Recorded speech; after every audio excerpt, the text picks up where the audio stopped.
Ubisoft found pirate treasure, then management checked which sailors could be thrown overboard before the celebration even ended. Black Flag Resynced sold 2 million day one copies, delivered Assassin's Creed's largest Steam launch, and topped Twitch. Meanwhile, up to 51 Barcelona jobs remain threatened under a pre-release restructuring proposal. That contradiction defines the story. Ubisoft won the launch, while success still bought workers no security. First, the timeline must be corrected because the easiest version of this controversy is also wrong. Executives did not watch 2 million copies sell and suddenly invent layoffs during the celebration. Management proposed Barcelona's restructuring in early June, before the July 9th launch. Workers began shorter strikes on June 30th before anyone knew whether the game would succeed. Later, employees announced a 3-day strike running from July 14th through July 16th. Therefore, Black Flag's success did not cause the proposed cuts. Nevertheless, the launch supplied new evidence that Barcelona could contribute valuable work to a major commercial product. Leadership planned the funeral before checking the patient, then kept ordering flowers after recovery. Precision matters because dishonest outrage gives Ubisoft an easy way to dismiss legitimate criticism. Accuracy makes the case stronger, not softer. Second, Barcelona did not develop the entire remake. Singapore led production, while several internal teams provided support. According to technology and gameplay animator Manuel Cota, the Barcelona team created all the underwater levels. Records do not prove every threatened position belongs to that group. Still, Barcelona performed real technical and creative work on something Ubisoft now celebrates as a hit. They built the sections where Edward dives for treasure, while management explored how deeply worker confidence could sink. Third, Resynced was not a tiny side project assembled cheaply between larger assignments. Teams rebuilt the game with the current Anvil engine for modern hardware. Combat, stealth, parkour, visuals, naval systems, and progression received substantial changes. Customers paid $59.99 for the standard edition. Platforms included PlayStation 5, Xbox Series consoles, Steam, Epic, and Ubisoft's shop. PC players needed 16 GB of memory, 65 GB, and an SSD. Clearly, Ubisoft treated this remake as a serious commercial release rather than a nostalgic weekend experiment. Ironically, the company rebuilt an entire Caribbean, but apparently could not construct another assignment for everyone finishing it. Fourth, Ubisoft Barcelona has not closed. Under the proposal, the office would remain open but focus only on Rainbow Six projects. Up to 51 positions could disappear, although collective consultation has not reached a final outcome. Calling everyone already fired would be premature. Treating the proposal as harmless would mislead because livelihoods remain threatened.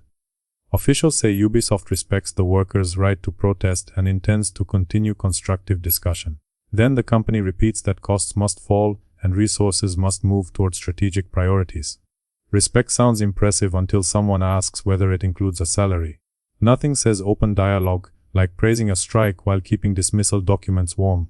Fifth, employees are demanding more than larger severance payments. Their main demand is cancellation of the 51 proposed cuts. Organizers also want 5 years of protection against further collective layoffs. Additionally, they want promised promotions and salary improvements restored. Remote work remains another dispute because staff want the previous policy allowing 60% home working returned. People ask whether management commitments mean anything after a project ships. Headquarters answers with familiar language about efficiency and future priorities. Personnel want stable jobs, while management offers stable vocabulary. 6. Ubisoft has a business argument that deserves examination rather than automatic rejection. One successful launch does not reveal Barcelona's costs, contracts, future workload, or long-term value. Furthermore, today's hit does not guarantee another suitable project tomorrow. No company can keep every team unchanged forever merely because one release performed well. Sometimes survival requires moving staff, canceling projects, or reducing expenses. Pretending otherwise would turn analysis into motivational fiction. Industry evidence explains why pressure is real. Ambitious games can require years, hundreds of workers, and budgets above $200 million. Consumers expect technical polish, broad content, modern visuals, and constant support. Investors expect growth, predictable schedules, and stronger margins from a business built on unpredictable creative work. Together, those pressures make artistic ambition expensive and corporate patience short. 7th, Ubisoft's defense weakens because management controls which studios receive future work. If Barcelona lacks another assignment, that shortage did not fall from the sky.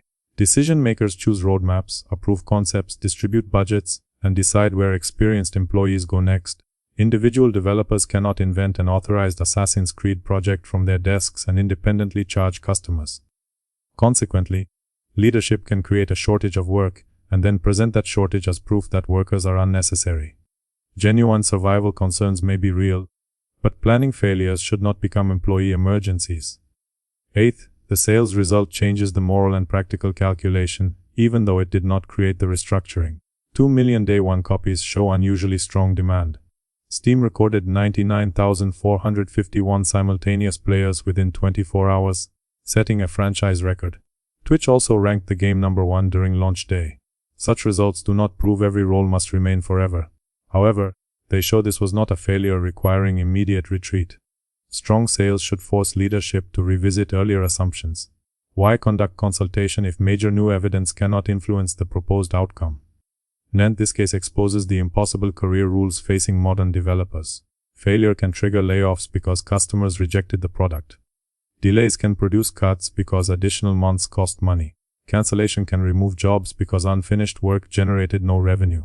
Curiously, success can sit beside proposed layoffs because future work was never secured. What performance actually earns stability under that system? Developers today appear to have two paths: release a flop and receive blame, or launch a hit and unlock premium redundancy. Corporations celebrate teamwork during marketing campaigns, then rediscover individual cost centers during restructuring.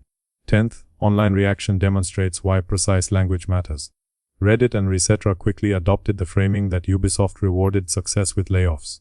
Many users argued that strong sales provide no protection. Others correctly noted that the restructuring began before launch. Some posts claimed Barcelona developed the entire remake. Other comments falsely said Ubisoft closed the office. Neither correction removes the central contradiction. The real debate asks whether Ubisoft should reconsider after receiving stronger commercial information. Internet users may disagree about the timeline, but everybody understands the corporate achievement unlocked. Thanks for the hit, now clear your desk. 11th, YouTube coverage is already turning the story into a race between outrage and reading comprehension. Several videos correctly mention the threatened positions and Barcelona's contribution.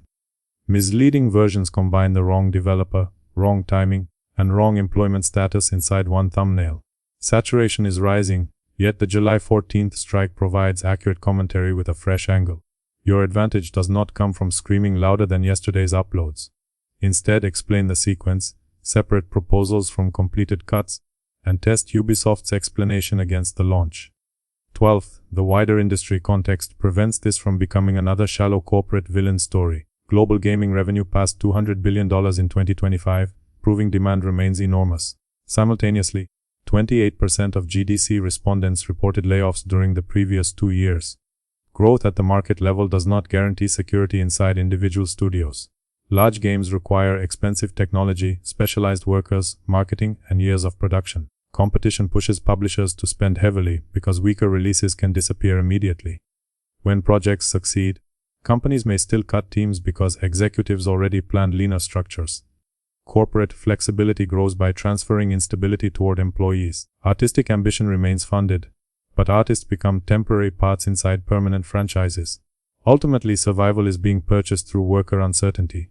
13th, employees cannot treat one successful release as permanent immunity from every business decision. Perhaps Barcelona lacks projects matching its workforce. Possibly Rainbow Six support needs fewer people. Maybe internal budgets reveal hidden pressures. Importantly, plausible explanations are not the same as demonstrated necessity. Company leaders must explain why reassignment, retraining, transfers, or new work cannot preserve more positions. Without that detail, strategic priority becomes a polite phrase covering decisions outsiders are expected to accept blindly. 14th, the strike matters because consultation only has value when workers can create pressure. Strikers are withholding labor for 3 days to demand cancellation, protection, restored commitments, and better conditions. Striking does not prove every demand is financially possible. It does prove that people closest to the studio reject management's claim that these cuts represent the only reasonable path. Collective action forces Ubisoft to defend its numbers rather than simply announce an outcome.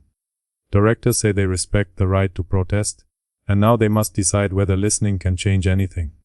15th, the promised verdict can finally be delivered. Factually, Ubisoft did not propose these cuts because Black Flag Resynced sold 2 million copies. Restructuring came first, the initial strikes followed, and the successful launch arrived afterward. Headlines claiming workers were punished because the game succeeded are inaccurate. Nonetheless, the unchanged proposal reveals a system where success provides remarkably little protection. Financial survival may justify reviewing costs, but it does not automatically justify treating proven teams as disposable. So far, Ubisoft has not shown that 51 removals are the only workable solution, nor has leadership explained why experienced employees cannot receive transfers, retraining, or another project. Based on the available evidence, this looks less like unavoidable survival and more like management choosing flexibility over worker security. Finally, Black Flag Resynced proved Ubisoft can rebuild a 13-year-old game for a modern audience. Now the company must prove it can rebuild trust with people who helped deliver that victory. Pirates found the gold, corporate kept the chest, and 51 workers learned that even success may not buy passage to the next project.